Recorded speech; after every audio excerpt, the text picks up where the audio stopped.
આવતી નથી ને જૂની જાતી નથી. ઈ સાચું હો તારું, બધાયને એમ જ હોય. ગઈકાલે મેં મારી પત્નીને ફોન કર્યો કે તને પિયર ગયે 10 દિવસ થઈ ગયા, તું તો મને યાદ જ નથી કરતી. મારી પત્ની કે હોતું હશે કાંઈ, તમે મને ચારે બાજુ દેખાવ છો, તુવેરની દાળમાં, ચોખાના દાણામાં, ઘઉંના લોટમાં. સાલું મને તો આંચકો લાગ્યો. હું ધણી છું કે ધનેડું? એ હા ભાઈ હા, કાગડા બધે કાળા જ હોય. એ તારી વાત એકદમ સાચી હો ભાઈ. બીજી એક વાત કહું, એકવાર હું મારા સાસરે ગયો. સાસુ માએ 8 દિવસ સુધી પાલકની ભાજી ખવડાવી અને 9મા દિવસે પૂછ્યું, એ જમાઈ રાત શું બનાવું? પછી તો મેં કહી દીધું કે ખેતર બતાવી દો, હું જાતે જ ચરી લઈશ. યો કરો વાત. અરે હું હમણે મારી પત્ની સાથે શાક માર્કેટમાં ગયો. એને મને પૂછ્યું કે 2 કિલો વટાણા લઉં. મેં કીધું લઈ લે ને, એમાં મને શું પૂછવાનું હોય? ઈ કહે પૂછવું તો પડે જ ને, આ વટાણા ફોલવાના તો તમારે જ છે ને.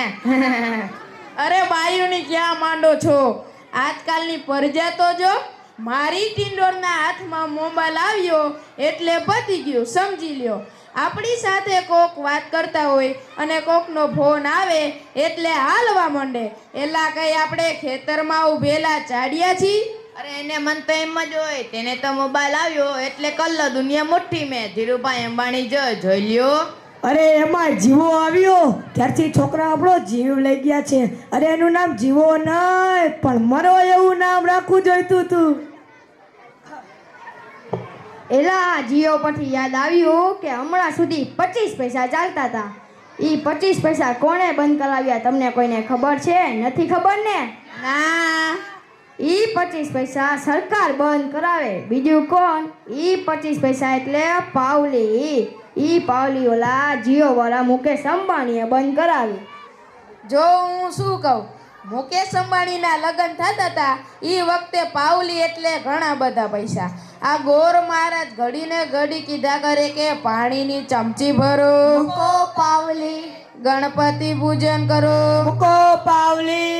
એક ફેરો ભરે ત્યારે કહે મૂકો પાવલી. અને બીજો ફેરો ભરે ત્યારે કહે મૂકો પાવલી.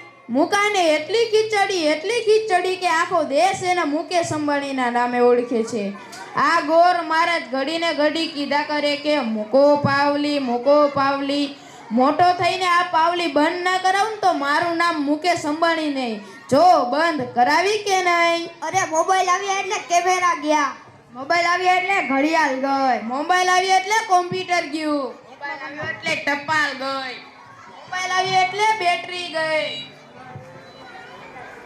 મોબાઈલ આવ્યો એટલે નિરાત ગઈ. અને એમાંય મોબાઈલ આપણી ઘરવાળીના હાથમાં આવ્યો એટલે આપણે ગયા. યો કરો વાત.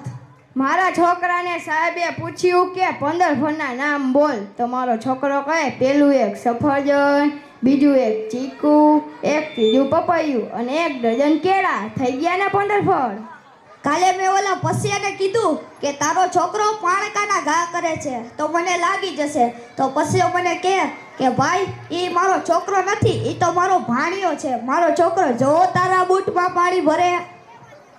અને એ મોબાઈલના કારણે છોકરા કાંઈ બેગડા છે. જાણે મોબાઈલ જ બેનો બાપ અને એની માં ના હોય. અને આપણા છોકરાની તો વાત જ ના થાય. દૂધ લેવા મોકલ્યો હોય તો છાશ લઈને આવે.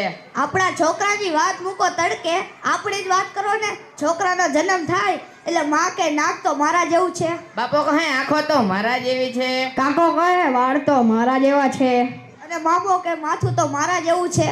અને ઈ ટીને મોટો થઈને ના કરવાનું કરે ત્યારે બધાય કહે કે હરામખોર કેના જેવો પાઈકો છે. એ હાલો અત્યારે આપણે સૌના ઘરે જઈએ. આ લોકો તો નવરા છે, આપણે થોડા નવરા છીએ.